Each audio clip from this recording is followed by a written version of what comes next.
You know what happens when you try to solve a Rubik's Cube blindfolded? You're turning and twisting, convinced you're making progress, but when you finally take off the blindfold, it's more scrambled than when you started. That's exactly what happens when men try to understand female psychology using male logic.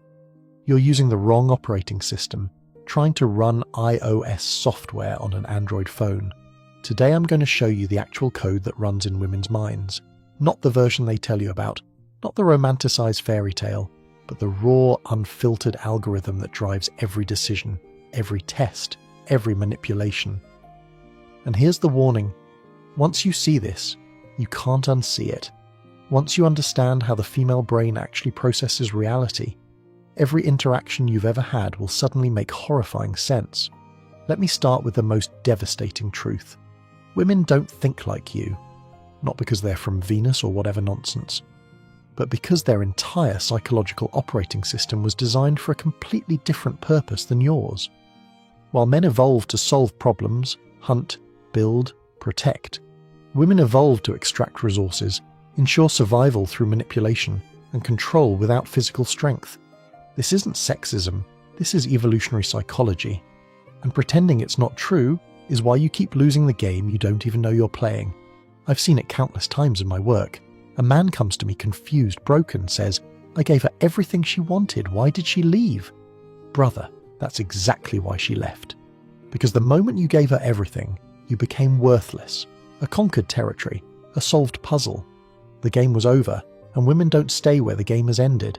They need constant challenge, constant stimulation, constant proof that you're worth the biological investment.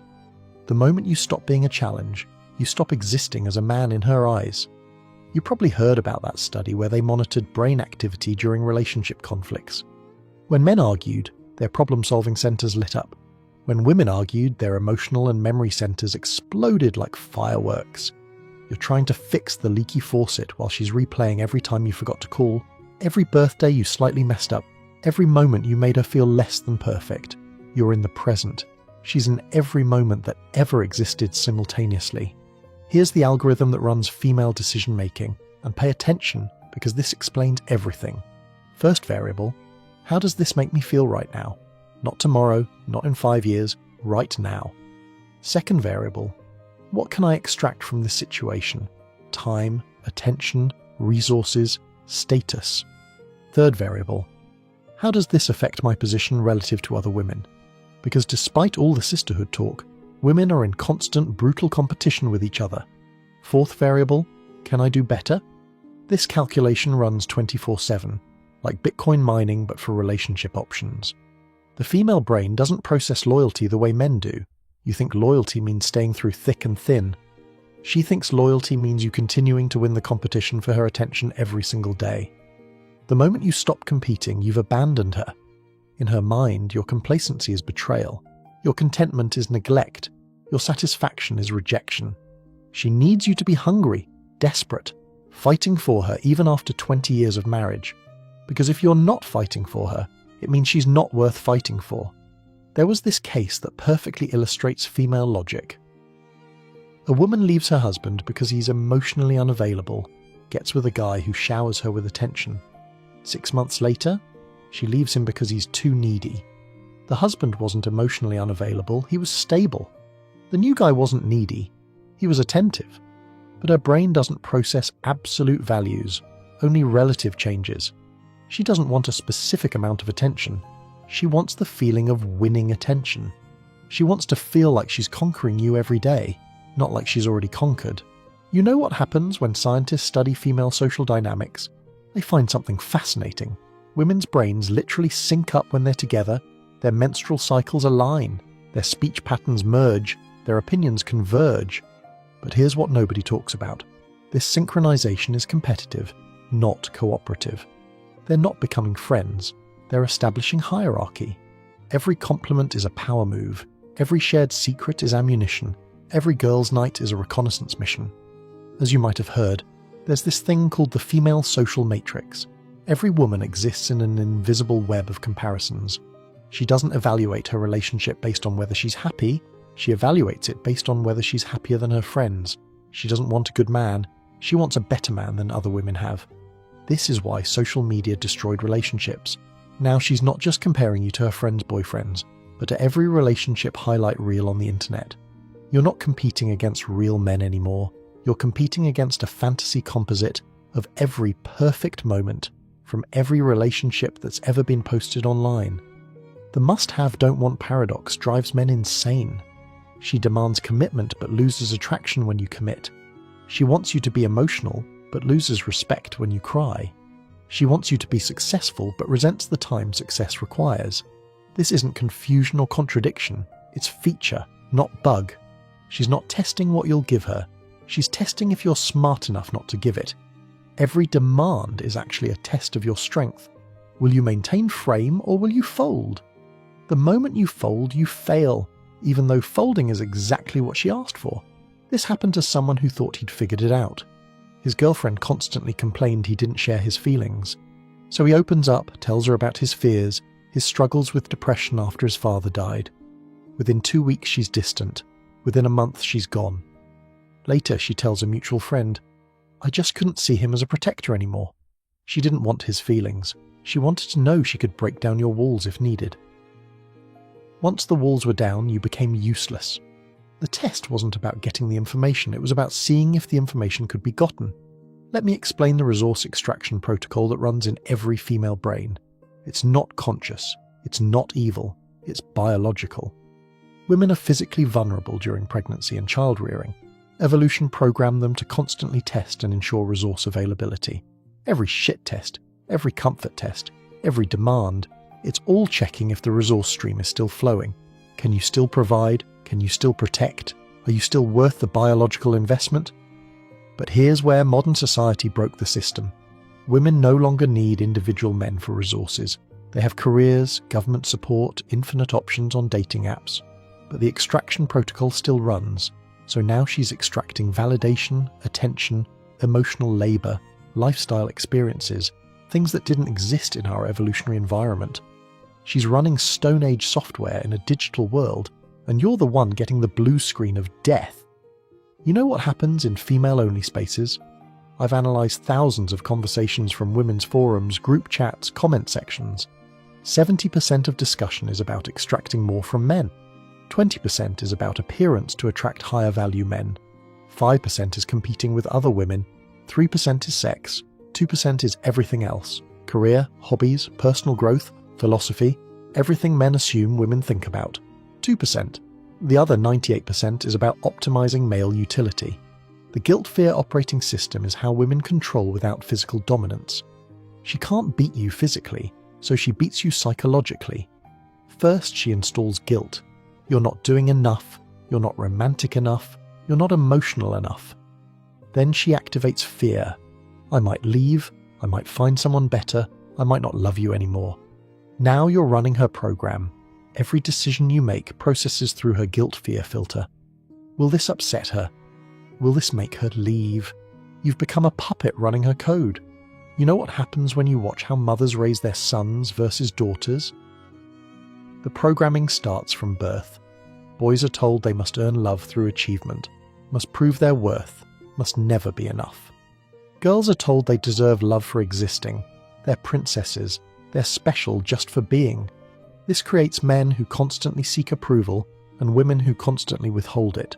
The system is rigged from the beginning, and your own mother was probably the first one to install this software in your brain. There was this psychological experiment where they had couples play a resource allocation game. When women had control of resources, they shared less than men. When they didn't have control, they demanded more than men. The conclusion: women's resource strategy is purely extractive, take when weak, hoard when strong.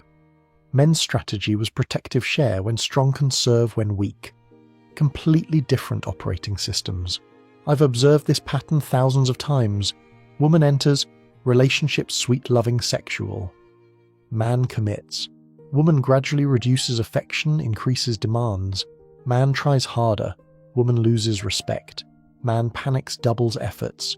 Woman disgusted leaves or cheats. Man confused. But I did everything she asked. That's the point. You followed her program instead of running your own. She gave you a test disguised as an instruction manual, and you failed by following the instructions. The female brain processes male weakness like kryptonite. Not because women are cruel, but because weakness signals genetic inferiority. Her ancestors who mated with weak men didn't survive. So evolution gave women a weakness detection system more sensitive than any technology we've created. She can sense your insecurity through text message timing. She can smell your fear through your word choice. She can feel your desperation through your gift selection. A millisecond of hesitation in your voice during a phone call, and her attraction drops 10%. You probably heard that women are more emotional than men. Wrong. Women are more tactical with emotions. They weaponize feelings while men are victimized by them. When she cries, it's often strategy. When she's angry, it's usually calculation. When she's sad, it's frequently manipulation. She's not more emotional. She's more skilled at using emotions as tools. You think emotions are problems to solve. She knows emotions are weapons to deploy. Here's something that will break your brain. Women don't actually want equality. They want selective equality. Equal pay? Yes. Equal accountability? Number. Equal opportunities? Yes. Equal responsibilities? Number. They want equality where it benefits them and special treatment where equality would cost them. This isn't hypocrisy, it's optimization. Their brain is constantly calculating maximum benefit with minimum cost. When she says she wants equality, she means she wants your advantages added to her advantages, not actual equality. You know what happens when you observe professional dynamics? Women in beauty professions, hairstylists, nail technicians, estheticians, they see wealthy women all day. They hear about trips, gifts, lifestyles they don't have, and they go home to you, comparing. Why can't you provide that? Why am I stuck here serving these women instead of being them? The resentment builds not from what you're not doing, but from what she sees others getting. Her reference point isn't reality. It's the highlight reel of every client who sat in her chair. As you might have noticed, women's communication isn't about exchanging information. It's about establishing dominance, extracting validation, and gathering intelligence. When she tells her friends about your relationship problems, she's not seeking advice. She's establishing that she's the victim, you're the villain, and she deserves better. The friend's job is to validate this narrative, not provide actual solutions. It's a ritual, not a consultation. The comparison engine never stops running. Every woman you interact with, your girlfriend is calculating. Is she prettier, younger, thinner? Would you choose her? Every man she interacts with, she's calculating.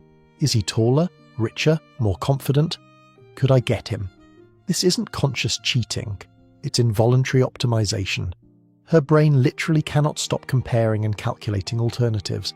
It's like having a stock trading algorithm running 24/7, constantly looking for better investments. There's this thing called female dialectical thinking. Women can hold completely contradictory beliefs simultaneously without experiencing cognitive dissonance. She can believe you're the love of her life and that she deserves better. She can believe marriage is sacred and that divorce is always an option. She can believe in loyalty while keeping backup options. This isn't lying, it's a different processing system. Truth isn't binary for women, it's contextual. What's true in this moment might not be true in the next, and both truths are equally valid in her mind. You know what happens when researchers study female friendship? They find it's primarily transactional. Women maintain friendships based on resource exchange, emotional support, social validation, network access. When the transaction becomes imbalanced, the friendship ends. Men maintain friendships based on shared experiences and mutual respect. Completely different operating systems, which is why women can't understand male friendship and men can't understand female drama. The hypergamy protocol is hard-coded into female DNA. She's biologically programmed to seek the highest value male available. But here's the cruel joke. Available is constantly recalculating. Every new man she meets, every success story she hears, every relationship she sees on social media adjusts her baseline. You're not competing against other men. You're competing against an ever-inflating standard that exists only in her imagination. The bar doesn't just rise, it exponentially increases based on perceived possibilities. This happened to someone recently. Built a business for 10 years, finally successful. Wife supported him through the struggle, or so he thought. The moment he made it, she left. Said he'd changed, became distant. Reality? Her hypergamy calculator updated. Successful him could get better women, so she no longer felt special. She didn't leave because he changed. She left because her relative position decreased. Her value proposition went from supportive wife who believed in him to lucky woman who held him back. Women don't experience love the way men do. You fall in love and want to lock it down forever. She falls in love and immediately starts testing if it's real. Your love is like concrete. Once it sets, it's solid. Her love is like water, constantly seeking its level, taking the shape of whatever container it's in, evaporating if not constantly maintained. This is why women can fall out of love overnight while men take years to let go. Different chemical processes, different psychological structures. The female brain categorizes men into 3 boxes: alpha, genes; beta, resources; and invisible, neither. You can move between categories, but each move is harder than the last. Start as beta, she'll never fully see you as alpha. Start as alpha and show beta traits, you'll never recover that alpha status. Start as invisible, you basically don't exist in her reality. These aren't conscious categories, they're biological filing systems. And here's the kicker, she needs both alpha and beta traits, but from different men, which is why she'll have a husband for resources and fantasize about the pool boy for genes. You know what's the most powerful revelation? Women aren't actually relationship builders, they're relationship extractors. All the talk about women being nurturers, keepers of the home, relationship experts, it's backwards. Women are relationship entropy. They consume relationship energy rather than create it. Men build the structure, maintain the structure, and women test how much they can extract before the structure collapses. When it does collapse, they move to the next structure and repeat the process. There was this experiment on an island. They separated men and women to see how they'd survive. The men immediately organized, divided labor, built shelter, established systems. Within days, they had a functioning micro-society. The women? They consumed all their supplies immediately, fought constantly, created nothing. When they added men to the women's group, the women immediately stopped working and expected the men to provide everything. When they added women to the men's group, the women started creating drama and breaking down the systems the men had built. This isn't culture, this is nature. You know what happens when you trace back every major societal collapse in history? You find the same pattern. Women gain influence, standards drop, accountability disappears, resources get redistributed from producers to consumers, birth rates collapse, society weakens, external forces conquer. Rome, Greece, Babylon, same pattern every time. Because when you optimize for female psychology, feelings over facts, comfort over challenge, security over freedom, you create weakness. And weakness gets conquered by strength. The modern dating market is just female psychology unleashed without restraint. No social shame, no consequences, no accountability. And what happened? Exactly what you'd predict if you understood female nature. 20% of men get 80% of female attention. Women would rather share a high-value man than commit to an average one. The average man becomes invisible while women complain, "Where have all the good men gone?" They're right there. You just can't see them because hypergamy has recalibrated your vision to only recognize the top tier. As you might have heard, women initiate 70% of divorces, but that statistic hides the real truth. Women end 100% of relationships. They just get men to do it half the time. How? By making life so miserable, withholding so much, creating so much drama that the man finally breaks and leaves. Then she gets to be the victim. "He left me." No, you drove him out, there's a difference. You know what's fascinating about female memory? It's completely revisionist. Every relationship she's ever had gets rewritten after it ends. The ex who she loved becomes an abuser. The husband she couldn't live without becomes a narcissist. The boyfriend she begged not to leave becomes a stalker. This isn't conscious lying. Her brain literally rewrites history to protect her ego. She was never wrong, never made bad choices, never the problem. It was always the man's fault. The validation economy runs 24/7 in the female brain. Every interaction is measured in validation units. Did he text back quickly enough? +2 units. Did he like her photo? +1 unit. Did he mention another woman? -5 units. She's constantly calculating her validation balance, and when it drops below her threshold, she creates drama to force a deposit.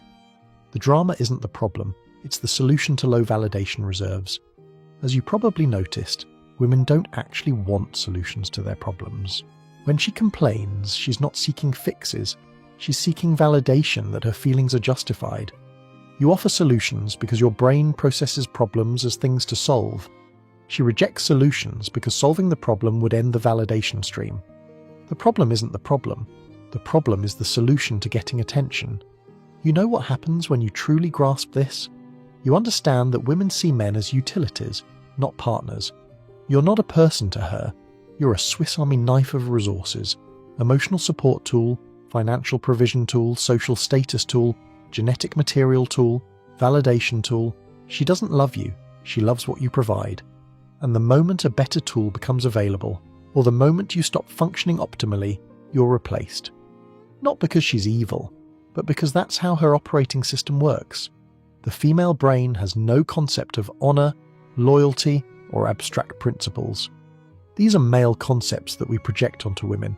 She doesn't stay because it's the right thing to do. She stays because leaving hasn't become the better option yet. She doesn't tell the truth because honesty matters. She tells whatever version of truth serves her interests in that moment. She doesn't love you for who you are. She loves you for how you make her feel about herself. You know what happens when you study female-dominated societies? They don't exist, not because of patriarchal oppression, but because matriarchal societies self-destruct.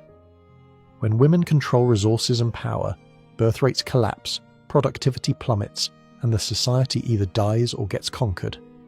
Every matriarchal experiment in history has failed within generations, because female psychology is optimized for individual extraction, not collective building. The cruelest truth. Women despise men who understand this. The moment you reveal that you see through the operating system, you become the enemy, because the entire system depends on male ignorance. If men understood how female psychology actually works, the whole extraction protocol collapses. That's why women police each other so hard to maintain the illusion. One woman breaking ranks threatens the entire system. This is why women who tell men the truth about women are attacked more viciously by other women than by anyone else. But here's the thing. You can't unknow what you now know. You can't go back to believing in the fairy tale. You can't pretend that female love is like male love, that loyalty means the same thing, that her words match her programming. Once you see the code, every interaction becomes transparent. Every test becomes obvious. Every manipulation becomes visible. The choice is simple. Either accept the operating system and learn to work within it, or reject it and walk away. But you can't change it. Billions of years of evolution won't be overwritten by your love, your commitment, or your sacrifice. She runs her code. You run yours. The only question is whether those programs are compatible. Remember, her brain isn't broken. It's working exactly as designed. The problem is you've been told it was designed for love, partnership, and loyalty. It wasn't. It was designed for survival, extraction, and optimization. And in the modern world, where survival is guaranteed and resources are infinite, that programming has become a monster that consumes everything in its path. The red button is in front of you. Push it and see women as they actually are, not as you wish they were. Or don't push it and keep wondering why your logical, loving, loyal approach keeps failing with creatures running completely different software. Because understanding how the female brain works isn't about hating women. It's about stopping the insanity of expecting them to think like men. They don't, they can't, they won't. And once you accept that, you can finally stop playing their game and start playing your own.